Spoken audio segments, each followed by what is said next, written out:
അഫാൻ കേസിൽ ഞെട്ടിക്കുന്ന വിവരങ്ങളാണ് പുറത്തു വരുന്നത്. അഫാൻ്റെ അച്ഛൻ അബ്ദുൾ റഹീം നാട്ടിലുണ്ടായിരുന്നുവെങ്കിൽ ഒരുപക്ഷെ അഫാൻ അബ്ദുൾ റഹീമിനെയും കൊല്ലുമായിരുന്നു.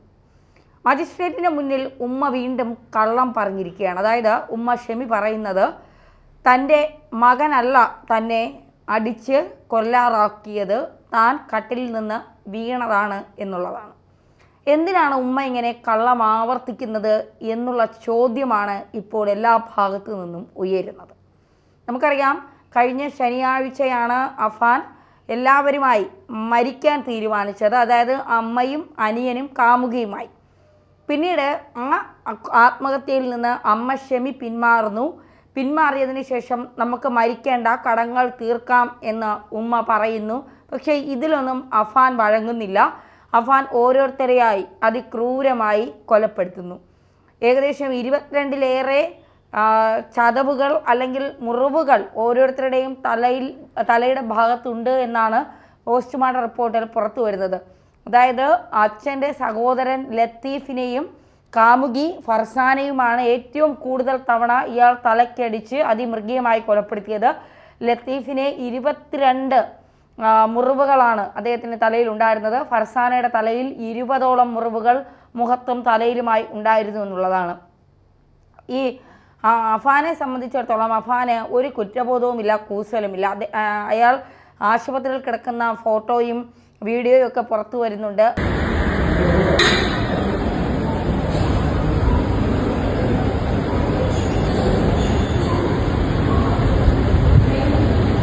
ആ വീഡിയോയിലും ഫോട്ടോയിലുമൊക്കെ കയ്യിൽ ചങ്ങലയിട്ട് ആശുപത്രിയിൽ കിടക്കുമ്പോഴും അയാൾ അങ്ങോട്ടും ഇങ്ങോട്ടുമൊക്കെ തിരിഞ്ഞ് വളരെ കൂളായി വളരെ ലാഘവത്തോടു കൂടിയാണ് അയാൾ ആശുപത്രിയിൽ കിടക്കുന്നത്.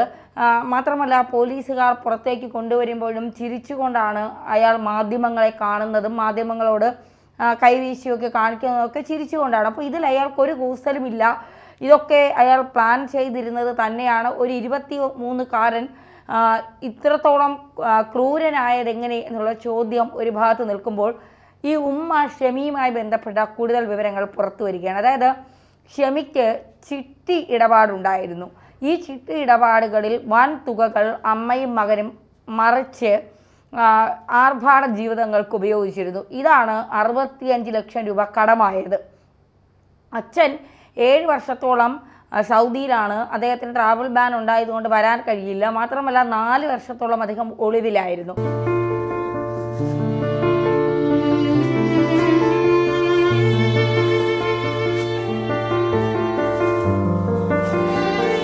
അദ്ദേഹത്തിന് വീട്ടിലേക്ക് ഫോൺ വിളിക്കാനും കഴിഞ്ഞിരുന്നില്ല. അതുകൊണ്ട് കുടുംബത്തിൽ നടന്ന കാര്യങ്ങളൊന്നും അദ്ദേഹം അറിഞ്ഞിരുന്നില്ല എന്നുള്ളതാണ് യാഥാർത്ഥ്യം.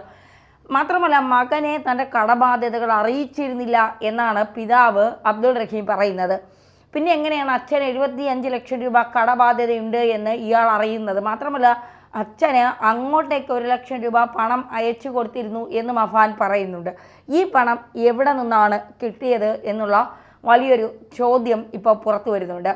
ഇപ്പോൾ ഈ അമ്മ തുടങ്ങിയ ചിട്ടികൾ അമ്മ പലിശയ്ക്ക് ഈ ചിട്ടിയിൽ നിന്ന് പൈസ എടുത്ത് പലിശയ്ക്ക് കൊടുക്കുമായിരുന്നു.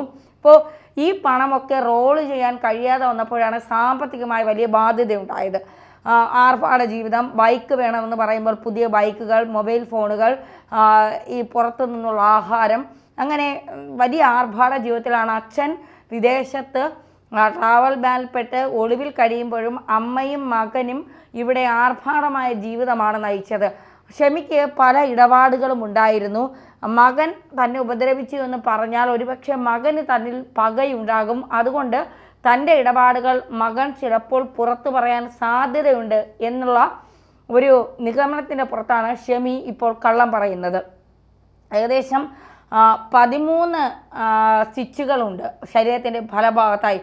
കണ്ണിന് താഴെ വലിയ രീതിയിലുള്ള പൊട്ടലുകളുണ്ട്. വാ തുറന്ന് സംസാരിക്കാൻ കഴിയാത്ത അവസ്ഥയിൽ വളരെ ജീവിതത്തിലേക്ക് തിരിച്ചു വരുന്നുണ്ട് എങ്കിലും ശാരീരികമായി ഒരുപാട് മുറിവുകൾ അവർക്കുണ്ട് എന്നുള്ളതാണ്.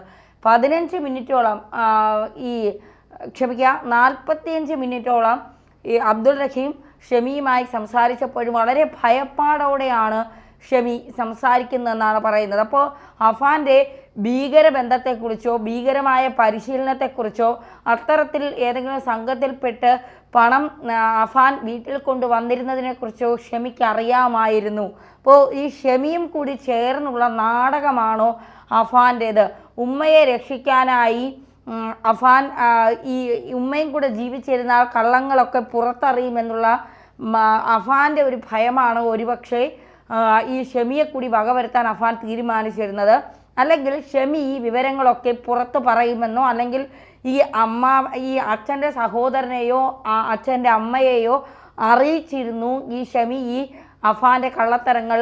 ആദ്യമൊക്കെ കൂട്ടുനിന്നെങ്കിലും പിന്നീട് തൻ്റെ മകൻ്റെ യാത്ര നല്ല രീതിയിലേക്കല്ല, അത് സമൂഹത്തിന് തന്നെ വലിയ രീതിയിൽ എന്താ പറയുക വേർതിരിക്കുന്ന കൂട്ടുകെട്ടുകളും ബന്ധങ്ങളുമാണ് തൻ്റെ മകന് എന്ന മനസ്സിലാക്കി താനും കൂടി അതിന് കൂട്ടുനിൽക്കുന്നത് തെറ്റാണെന്ന് മനസ്സിലാക്കി ഈ ഉമ്മയായ ഷെമി അത് തിരുത്താൻ ശ്രമിച്ചപ്പോൾ ഉണ്ടായ പകയാണോ ഒരുപക്ഷെ ഈ ഷെമിയെ കൂടി വകവരുത്താൻ അഫാനെ പ്രേരിപ്പിച്ചത് എന്നുള്ളതാണ് ഇപ്പോൾ പുറത്തു വരുന്ന വിവരങ്ങൾ. എന്തായാലും ഇതിൻ്റെയൊക്കെ അടിസ്ഥാനത്തിൽ കൃത്യമായ അന്വേഷണം പോലീസിൻ്റെ ഭാഗത്ത് നിന്ന് ഉണ്ടാകണം. പോലീസ് ഇപ്പോഴും സാമ്പത്തിക പ്രതിസന്ധി എന്ന് പറയുക മാത്രമാണ് ചെയ്തത്. മജിസ്ട്രേറ്റിന് മുന്നിൽ ഷെമിയുടെ മൊഴിയെടുത്തപ്പോഴും മകനെ രക്ഷിക്കുന്ന തരത്തിലേക്ക്, അതായത് ഷെമി ഭയപ്പെടുന്നുണ്ട് താൻ മകനെതിരെ എന്തെങ്കിലും പറഞ്ഞാൽ മകൻ തൻ്റെ കാര്യങ്ങൾ, തൻ്റെ ഇടപാടുകളെക്കുറിച്ചും തൻ്റെ പണവുമായി ബന്ധപ്പെട്ട ഇടപാടുകളെക്കുറിച്ചും ഒക്കെ മകൻ പുറത്തു പറഞ്ഞാൽ അത് തൻ്റെ ജീവിതത്തെ ചിലപ്പോൾ ബാധിക്കും, അത് തനിക്ക് നാണക്കേടുണ്ടാക്കുമെന്നുള്ള ഭയത്തിലാകാം താൻ കടലിൽ നിന്ന് തലയിടിച്ച് വീണത് എന്നുള്ള ഒരു നിഗമനം ഉണ്ടാക്കാൻ ഷെമി ശ്രമിക്കുന്നത് എന്നുള്ളതാണ്. എന്തായാലും വരും ദിവസങ്ങളിൽ ഇതുമായി ബന്ധപ്പെട്ട ഒരുപാട് വിവരങ്ങൾ പുറത്തു വരിക തന്നെ ചെയ്യും. പിതാവിന് ഈ കടബാധ്യതയെക്കുറിച്ച് ഒന്നും അറിയില്ല എന്ന് പറയും. നമുക്കറിയാം പിതാവ് കഴിഞ്ഞ ദിവസമാണ് കേരളത്തിലെത്തിയത്. ഒരുപാട് സാമൂഹിക സംഘടനകളുടെ ഇടപെടൽ മൂലമാണ് അദ്ദേഹം കേരളത്തിലെത്തിയത്. വന്ന ഉടനെ അദ്ദേഹം ഭാര്യയെ കണ്ടതിന് ശേഷം ഇളയ മകൻ എവിടെയാണെന്നാണ് ഭാര്യ ചോദിച്ചത്. മൂത്ത മകനെക്കുറിച്ച് ചോദിച്ചില്ല. അപ്പോൾ ഇളയ മകൻ പരീക്ഷ കഴിഞ്ഞ് മാമാൻ്റെ വീട്ടിൽ നിൽക്കുകയാണ്. ബാക്കി ആർക്കും ഒരു പ്രശ്നവുമില്ല. ഇതുവരെ മരണത്തെക്കുറിച്ചോ മറ്റുള്ളവർക്ക് സംഭവിച്ച ഈ വലിയ ദുരന്തത്തെക്കുറിച്ചോ ഷെമിയോട് പറഞ്ഞിട്ടില്ല എന്നാണ് പറയുന്നത്. അപ്പോൾ അത്തരത്തിൽ കാര്യങ്ങൾ അബ്ദുൾ റഹീം പറയുമ്പോഴും അബ്ദുൾ റഹീം വന്നിറങ്ങിയ സമയത്ത് അദ്ദേഹത്തിൻ്റെ മുഖഭാവമൊക്കെ കണ്ടാൽ നമുക്കറിയാം ഉള്ള് പൊട്ടുന്ന അല്ലെങ്കിൽ നെഞ്ചകം പൊട്ടുന്ന തരത്തിലാണ്. മകൻ്റെ കബറിടത്തിലേക്കൊക്കെ വന്നിരിക്കുമ്പോൾ ഏങ്ങി കരയുന്ന ഒരു പിതാവിനെയാണ്. കാരണം മൂത്ത മകൻ 23 വയസ്സ് മാത്രമേ പ്രായമുള്ളൂ. തനിക്ക് ഒരുപാട് പ്രതീക്ഷകൾ ഉണ്ടായിരുന്ന മകനാണ്. തനിക്കൊപ്പം നിന്ന് തൻ്റെ കടബാധ്യതകളുണ്ട് എങ്കിൽ അതൊക്കെ തീർത്ത് ജീവിതം നല്ല രീതിയിൽ, 2 ആൺമക്കളാണ്, ഇവർക്ക് വേണമെങ്കിൽ വലിയ കടബാധ്യതയാണെങ്കിൽ ആ വീട് സ്ഥലവും വിറ്റ് ഇവർക്ക് വേണമെങ്കിൽ കടം തീർക്കാം. അത്തരത്തിൽ കടമൊക്കെ തീർത്ത് ജീവിക്കാൻ ചുറ്റുപാടുള്ള ഒരു കുടുംബമാണ് ഈ അഫാൻ്റെത്. അപ്പോൾ എന്തുകൊണ്ട് ആ തരത്തിൽ ഇവർ ചിന്തിക്കാതെ ഇങ്ങനെ ഒരു കൊടും ക്രൂര കൊലപാതകത്തിന് ഇവർ മുതിർന്നു എന്നുള്ളൊരു ചോദ്യമാണ് ഇപ്പോൾ എല്ലാവരും ചോദിക്കുന്നത്. അപ്പോൾ ഇതിൻ്റെ പിന്നിൽ നമ്മളൊക്കെ അറിയാൻ പാടില്ല എന്ന് കരുതുന്ന ചില കാര്യങ്ങൾ ഷെമിക്കറിയാം.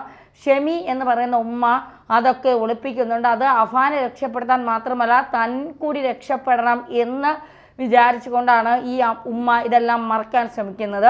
എന്തായാലും പോലീസ് ഇത് ഏതുവരെ എത്തും, അല്ലെങ്കിൽ ഇത് അന്വേഷണ ഏജൻസികൾ ആരെങ്കിലും വരുമോ ഇത് കൂടുതൽ അന്വേഷിക്കാൻ, ഈ ഭീകരവാദ പരിശീലനമൊക്കെ പറയുമ്പോൾ അതെല്ലാം കാത്തിരുന്ന് കാണേണ്ടത് തന്നെയാണ്.